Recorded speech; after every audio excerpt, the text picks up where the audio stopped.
풍랑을 만났을 때라는 제목으로 풍랑을 만났을 때라는 제목으로 하나님 말씀 전하도록 하겠습니다. 여러분, 하나님이 함께 하신 곳은 안전합니다. 믿으십니까? 라고 말씀드리면 오늘 본문에서 뭔가 문제가 있어 보입니다. 왜냐하면 오늘 본문에 보면 하나님의 아들이신 예수님이 제자들과 함께 계셨습니다. 그럼에도 불구하고 그곳은 안전해 보이지는 않습니다. 예수님이 건너편으로 가자고 하셔서 제자들은 예수님을 따라갔습니다. 날이 어두워지고 앞이 보이지 않아도 예수님이 가자고 하시니까, 예수님이 건너편으로 가자고 하시니까 예수님을 따라갔습니다. 예수님이 함께 하신다면 최소한 내가 타고 있는 이 배는 안전하겠지, 우리에게 아무 일도 일어나지 않을 거야 라는 그런 기본적인 동의는 있었을 것입니다. 그런데 문제는 예수님이 계신 배임에도 불구하고 오늘 본문에는 풍랑이 찾아왔다는 것입니다.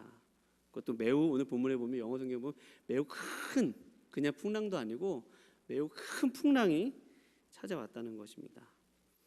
큰 물결로 배가 부딪히고 또 좌충우돌하고 이리저리 넘어지고 부딪히고, 아마 배는 아비규환이요 또 혼미백산했을 것입니다. 제자들은 속으로 생각했을 것입니다. 속았다, 괜히 따라왔다. 저분을 따라가면 다 잘 될 줄 알았는데 취업도 잘 되고 또 결혼도 잘 하고 다른 집 자녀들에게 있는 일들 나에게는 너무 상식처럼 일어나고 나에게 일상처럼 일어날 일 같은데 왜 나는 하는 일마다 안 되고, 또 왜 내게는 이 기본적인 일조차 이루어지지 않으며 왜 이런 큰 풍랑이 내게 찾아오는 걸까? 괜히 따라왔다, 그런 생각 들지 않았겠습니까? 오늘 성경에서도 보면 풍랑을 만난 제자들을 보면 제자들 안에 그러한 예수님에 대한 의구심이 생겼고 또 이런 질문합니다. 오늘 본 말씀 38절에 보면 우리가 죽게 된 것을 돌보지 아니하시나이까? 라고 하면서 주님에 대해서 항의를 합니다. 주님 우리가 이렇게 되는데 왜 우리를 돌보지 않으시죠? 왜 우리를 돌보시지 않으시는 겁니까? 라고 하면서 주님을 원망을 하고 주님께 항의하고 있습니다. 여러분, 우리가 기도를 할 때 가끔 이런 기도할 때 있는 것 같습니다. 어떨 때는요, 막 기도하다 보면 막 주님께 호통칠 때도 있어요. 주님 이래도 되는 거냐고. 저도 그런 기도했던 거 있었던 것 같아요. 막 일이 잘 되지 않은데 막 주님과 기도하면서 막 싸우고 있는 제 자신을 보고 있는 거예요. 주님 너무하신 거 아니에요? 뭐 그러면서 주님께 막 대들기도 하고 호통치기도 하고, 뭐 금요기도에 나와서 기도하고 부르짖는 기도 너무 좋죠. 근데 우리가 기도할 때 보면 가끔은 이런 제자들과 같이 주님 왜 도대체 내게 이런 일이 일어나는데 왜 도대체 관망만 하고 있습니까? 주님 도대체 계시기는 한 것입니까?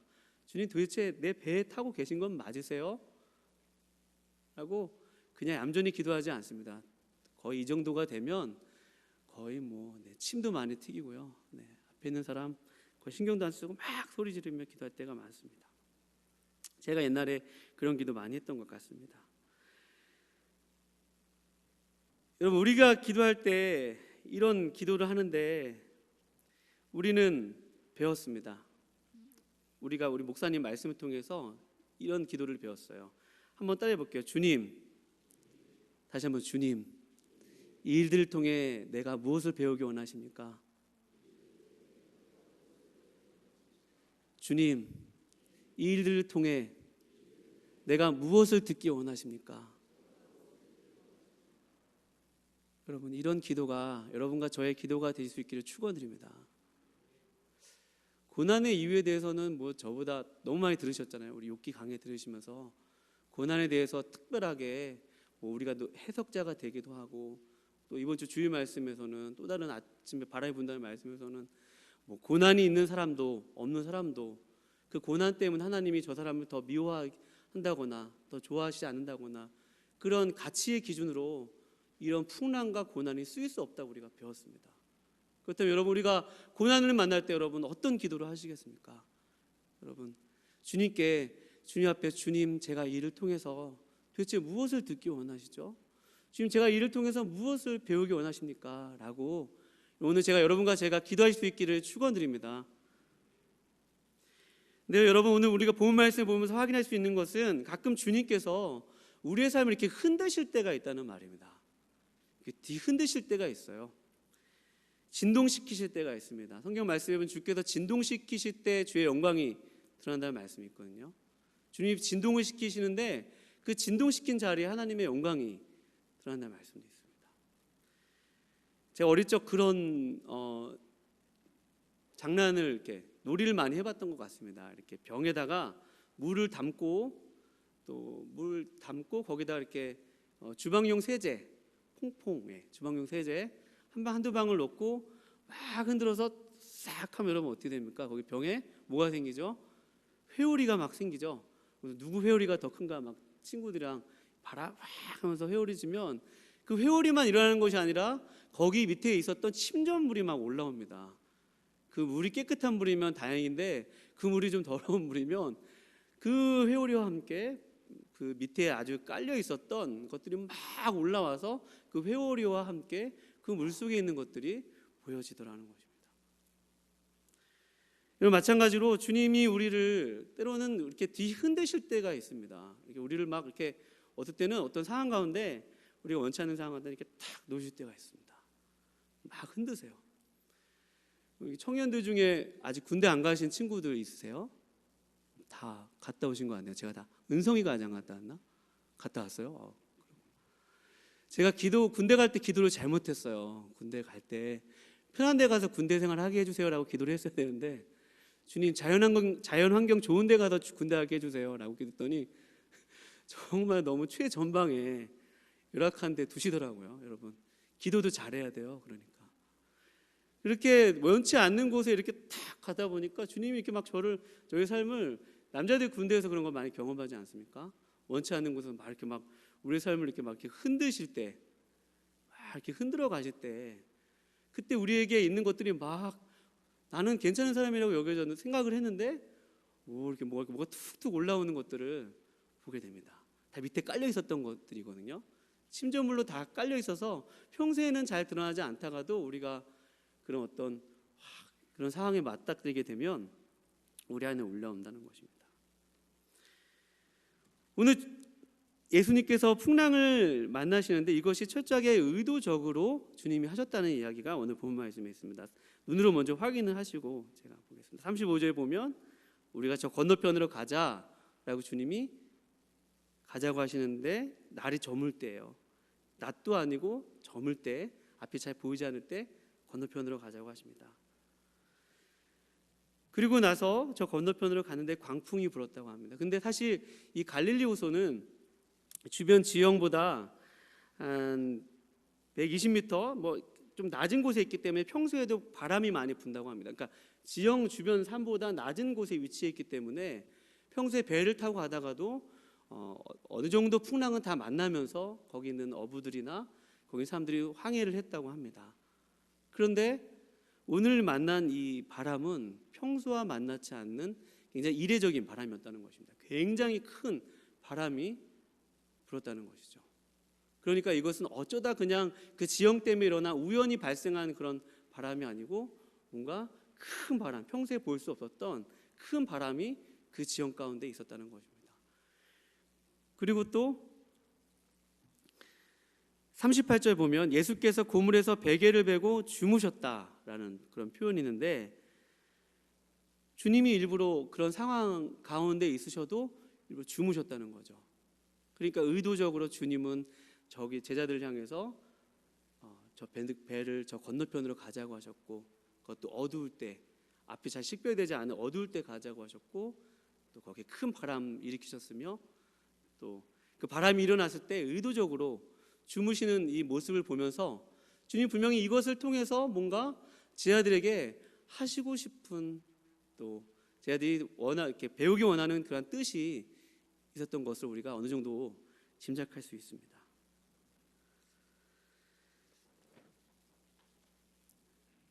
여러분, 배에서 주무시고 계시는 주님의 심정은 어떠셨을까요? 우리가 주님의 심정만 알아도 우리가 일어나는 일들에 대해서 제대로 반응할 수 있지 않겠습니까? 주님의 심정이 어땠을까? 주님이 어떤 심정이었는지 다는 알 수 없으나 그러나 오늘 본 말씀에 보면 40절 말씀에 보면 그 주님이 그렇게 주무셨던 이유에 대해서 아주 신랄하게 말씀하고 있습니다. 40절 말씀 한번 다 같이 읽어보겠습니다. 시작.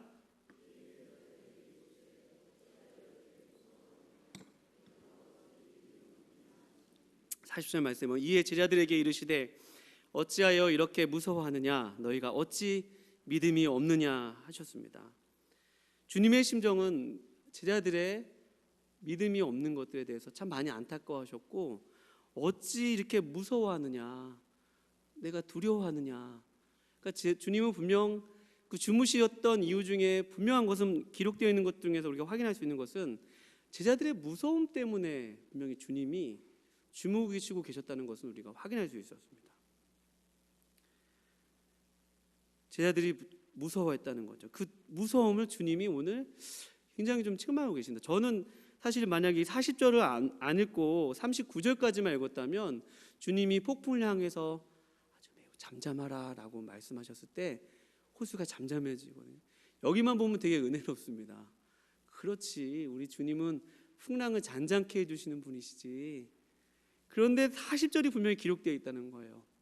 주님의 말씀은 분명히 우리가 갖고 있는 그 두려움에 대해서, 또 믿음이 없음에 대해서 주님이 이 사건을 통해서 말씀하고 싶으셨고, 또 이 사건은 애초에부터 이 말씀을 하시기 위해서 어찌 보면 의도된 주님의 그러한 하나님의 아들로서 이 제자들에게 하셨던 그분의 손길이라는 말입니다. 그럼 저도 참 겁이 많습니다. 두려움이 많아요. 여러분, 우리 중에 두려움 없으신 분 어느 분 있겠습니까? 두려움은 참 우리 인간 사람들 안에 있는 누구나 내재되어 있는 그런 감정들이고 또 여러 가지 조건들이죠. 무서워 막 무서워 그러잖아요. 그런데 주님이 분명히 오늘 두려움에 대해서 말씀하고 계시다는 것에 대해서 여러분과 제가 조금 좀 낯설게 보셨으면 좋겠습니다. 뭐 주님 두려울 수도 있죠. 세상을 살다 보면 얼마나 두려운 일들이 많이 있는데요. 얼마나 두려운 일들이 많은데, 여러분 교통사고를 한번 당하면 차가 무서워집니다. 이렇게, 그렇죠? 두려워져요. 한번 이렇게 딱 당하면 지나가는 차가 이렇게 살짝 제 옆에만 와도 놀라고, 또 회를 먹다가 갑자기 체하면 그다음부터 회가 먹기 싫어지고, 자라보고 놀라면 가서 소뚜껑 보고 놀란다고, 어떤 일에 대해서 한번 이렇게 탁 마음에 이렇게 확 이렇게 손상을 입으면 비슷한 일만 받아도 놀랍니다. 그게 우리의 연약한 성정이거든요.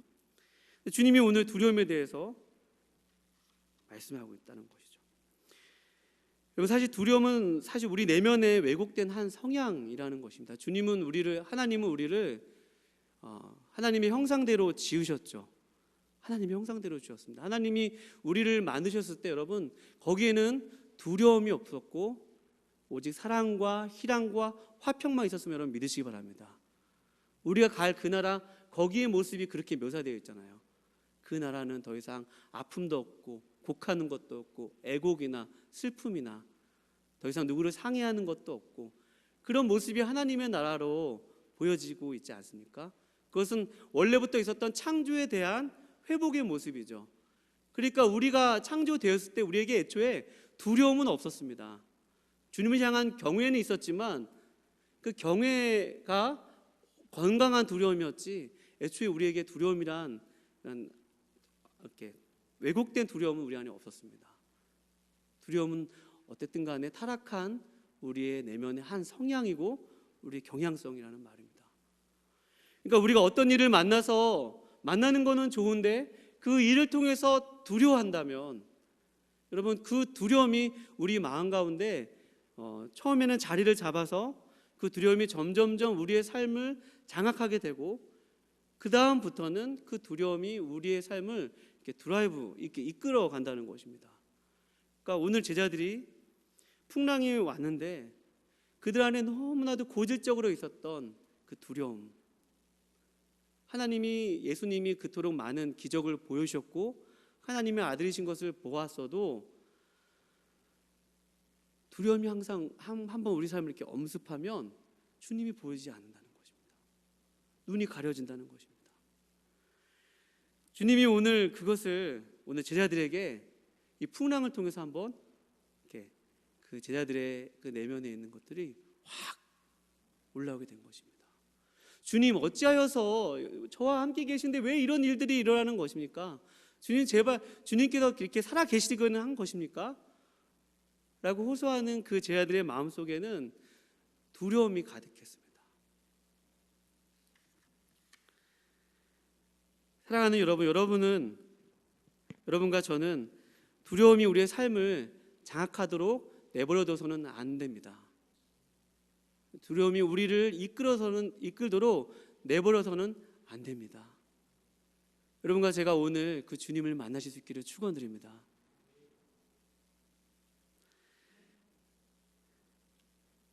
그 주님이 오늘 39절 말씀에 보면 따라해 봅시다. 잠잠하라, 잠잠하라, 고요하라.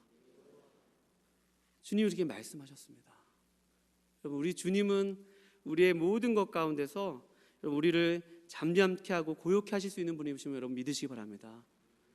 특별히 영어 성경에 보면 이 고요하다는 것이 이 큰 광풍과 이렇게 비교가 되어서 굉장히 큰 고요가 그 바다, 그 호수 가운데 임하였다라고 묘사하고 있습니다. 굉장히 큰 광풍이 있었는데 주님이 저는 꾸짖으시니까 잠잠하라, 고요하라 말씀하시니까 그 바다에, 그 호수에 정말로 볼 수 없었던 평화와 평안과 고요함이 거기에 이렇게 싹 깃들더라는 것입니다.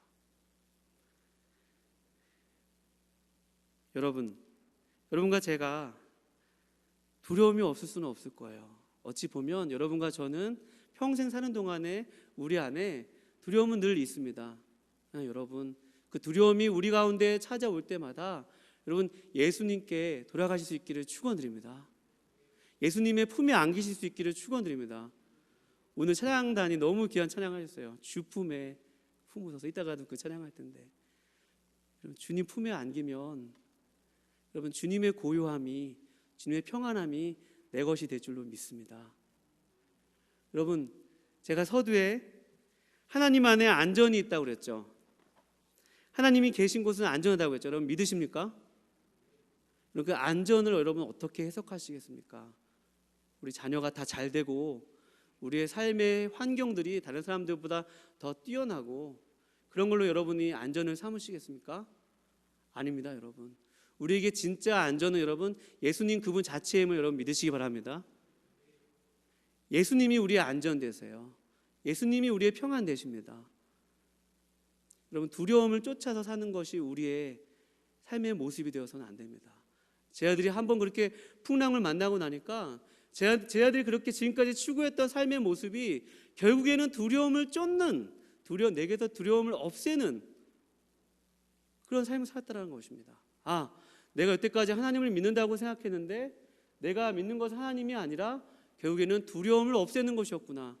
하나님도 결국에는 내 두려움을 없애주는 분이었지, 나와 하나님과 내가 하나님을 정말 인격적으로 신뢰하고 내가 하나님을 정말 인격적으로 의뢰하고 그런 것이 아니라 하나님은 결국 나의 두려움만을 없애주는 분이었구나.